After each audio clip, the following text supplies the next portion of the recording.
I'm here with Flea, who is the bassist for the Red Hot Chili Peppers and author of this new book, Acid for the Children. So happy to be here with you, Flea. Thank you for having me. So, as you can see from this cover, you've been doing drugs for most of your life, childhood. I actually haven't done drugs in about 27 years. So how did you break that addiction of doing drugs for I so was long? never been addicted to drugs. No. No. I started getting high when I was 11 or 12, and I did drugs, every kind of drug that you can imagine, until I was about 30 years old. And believe it or not, through that time, I never became a junkie or a drug addict. I did them and they were bad for me, and did a lot of damage to my nervous system and made growing up a lot more difficult than it needed to be. But I somehow managed to just, Wow. I didn't really have that addictive thing in me. I got addicted to cigarettes, and I was definitely, it could be argued that I did drugs, to deal with my social anxiety and just like the anxiety of being a human being on the earth, and but I didn't see it as such at the time. But I think sometimes people that do drugs, like, you might be a person that feels a lot of loneliness or feeling estranged from the world or rejected, or painful human feelings that we have, and that's why the drugs feel good. Maybe to someone who's already happy inside, drugs wouldn't feel that good. They'd feel like out of it and altered or whatever. So, but I never got physically addicted anyways. Yeah, and you said in the book that you don't have a deep connection with your mom growing up. Yeah. How did that impact your future relationships as you aged? A lot, I think. And I didn't really become aware of that until I was like in my 30s. I'm 57 now. And I think that I looked for love in romantic relationships in a way that like came from a place of not feeling, affectionate and close to my mother. And that's obviously not healthy in a romantic relationship, to look for that type of attention. Luckily for me, and I'm so grateful to have consciously felt the pain of the relationship difficulties that I've had, and I've managed to grow beyond that. So in one way, it's very difficult to go through those things. In another way, I'm grateful because it made me really look at myself and look at relationships, and forced me to want to evolve and change as a human being, And also, luckily for me, my mother's passed away now, but even though we didn't really have the relationship, when I became old enough to look at it with some degree of objectivity, and I could look at the relationship with myself and my mother and be kind of upset, like, Mom, why didn't you give me this? Why didn't you, give me the love that I needed? Once I kind of like got past like realizing it and it being angry about it, then I got to a real healthy place of forgiveness, and actually managed to forge a really beautiful relationship with my mother as an adult and in her later years. And your stepfather, it seemed like he was a blessing and a curse to you, and you feel grateful for your time spent with him. Can you describe some of the lessons you learned from sharing in various experiences with him? Yeah, well, he was a difficult person. He was a drug addict, and he was prone to really irrational fits of violence and stuff. But he was also an unbelievably great musician, and he also loved me with everything that he knew how. He just had was battling his own demons and had a really hard time, and it was really scary being around him because we never knew. We were always kind of trepidatious that he might blow up and rage and destroy the house or whatever. But I also I learned something from him that only, and it's funny because when I started writing this book, I don't know if funny is the right word, but I learned so much about myself and how I grew in my yearning and my search to understand what happened when I was a kid. And I realized that I learned from him that when he played and he was just gone, he played the upright bass, and he would play with this very physical, emotionally, I'd see him, it meant everything in the world to him when he was playing, that he was taking all the pain and torment of his own life and turning it into something beautiful. And only when I started writing about it, I realized that's what I do, when I play music. And it was such a great lesson, and if it wasn't for him, I probably never would have played music. I don't know, but he opened me up to, all the limitless and infinite gifts that music has given me, in terms of, a place to express myself and something to focus on, and community and friends and all of that stuff. So yeah, complicated. Yeah. People are complicated. There's never So good guys and complicated. bad guys. There are always both. Yeah, and I think the other relationship that really touched me in the book was yours with Anthony, the lead singer. Yeah. And it's been kind of a rough ride, but very strong, powerful relationship. And he defended you from various bullies when you were growing up, right? Yeah, well, he's someone that had my back and has always been a brother to me. And I think like in any brotherly relationship, and we're different people and we clash, but and we have different worldviews oftentimes, but the love is steady and infinite.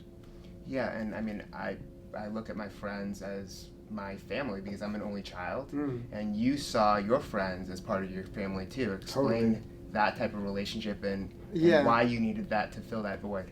Yeah, well, I guess it's sort of like, coming from, I write about it in my book. I grew up in a very unconventional and oftentimes difficult household, a place where I didn't feel safe.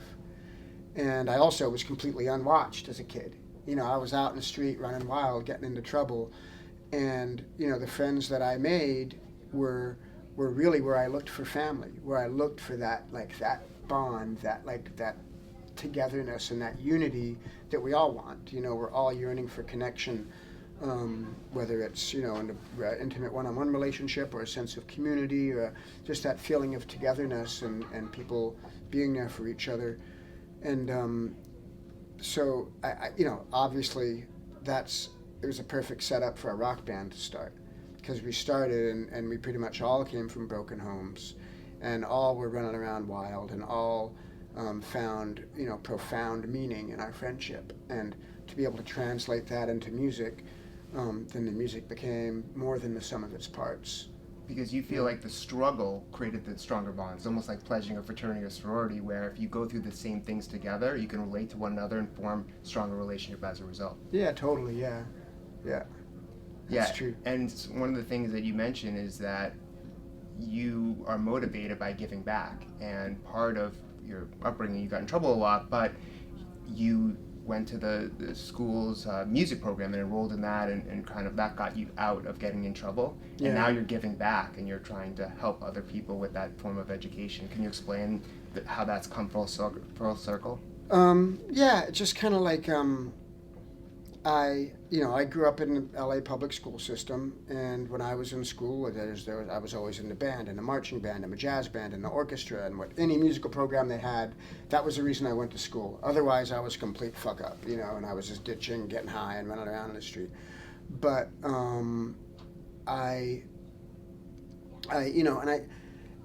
giving back is one way to think of it, but I also kind of think like I just have such great appreciation for my ability to have a music education that I got when I was a kid. Even though it was a public school one, it wasn't like I was like studying at some high level or something. But when I graduated high school in 1980, and in California they passed a law called Proposition 13, which really was Reaganomics, and they really cut down on the arts fundings for schools and pretty much eliminated the music programs in most of the schools. And so when I kind of realized the depth of that void, I just wanted to fill it. So I started a nonprofit music school, and it's called the Silver Lake Conservatory of Music, and it's actually been going now for 19 years. And we have 800 students, and it's a great place. And for me, it's nothing, I get enormous pleasure from its existence, and it's a pain in the ass, like all the diligence and work that it takes to keep it going.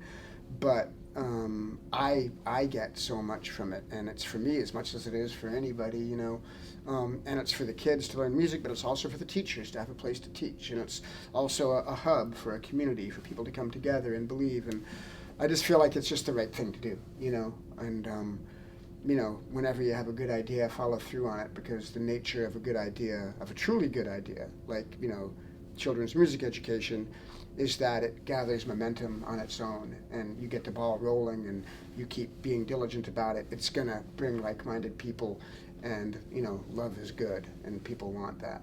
Yeah. You've talked about how important it is to spend time alone. Like, once you have inner peace, it's easier to change the world and be an activist. Can you describe the feeling that you had being alone? Because so many people are distracted, or they struggle with finding that alone time, or they're uncomfortable with it. Why is that important, and how has it impacted you? When I was just about 30 years old, which is, like I said earlier, was like when I quit doing drugs, I kind of vowed to live a conscious life, come what may. I just wanted to feel it all, the joy, the pain, the boredom, the stuff that's mundane, the thrilling stuff, the traumatic, difficult stuff. I wanted to feel everything. And around that time, I also started, I had started working with a guy named Rick Rubin. He's a record producer and a friend and someone I've had a really great professional relationship with. But he also introduced me to meditation. And when I started meditating, even though I knew as a kid I always loved my solitude and my time, I'm just like laying down in the grass and staring up at the sky and spacing out and feeling the rhythms of the universe, But when I started as an active, disciplined process of sitting and meditating, I found it's where it's all at. Like when you think about yourself and your physical acts, all the inner chatter you have, the inner dialogue, the images that come into your head, like all of that stuff is all, what we think is us, how we feel, because of our thoughts and our feelings and our physical sensations. But if you get beyond that, like that thing that is nothing, which is the core of who we are, like if you can know that part of yourself, you have the potential to unlock your greatest self, And I'm no, spiritual teacher. I'm no New Age spiritual teacher, but I'm a humble student. And when I learned that, it changed my life. Yeah, completely. Yeah, and historically, people have always viewed vulnerability as a weakness, but you view it as a strength. Can you give an example about how, when you were vulnerable in one situation in your life, how that drew you closer to someone and improved a relationship you had?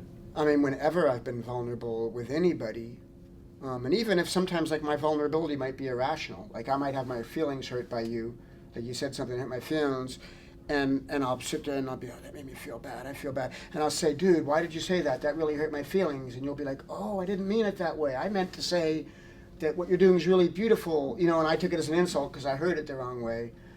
And in that vulnerability, I'm like, and then we forge a bond because we connected over something. You know what I mean?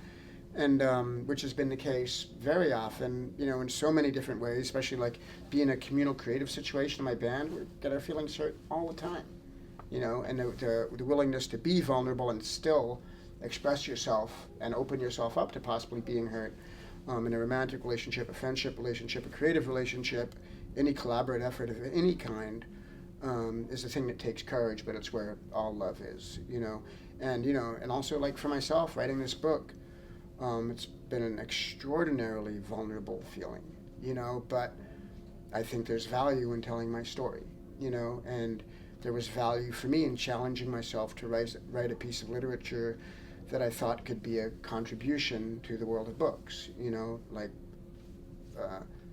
so it was scary because I thought it was a good chance I might fail. But I knew I had to do it on my own. I knew it had to be my voice and nobody else's, and I had to sink or swim. So that's what I did. How do you continue to stay focused doing purposeful and meaningful work when there's a lot of these distractions of, we need you to keep going back on tour, putting out new music? How do you do work that you really like when you have kind of this machine of the music business around you?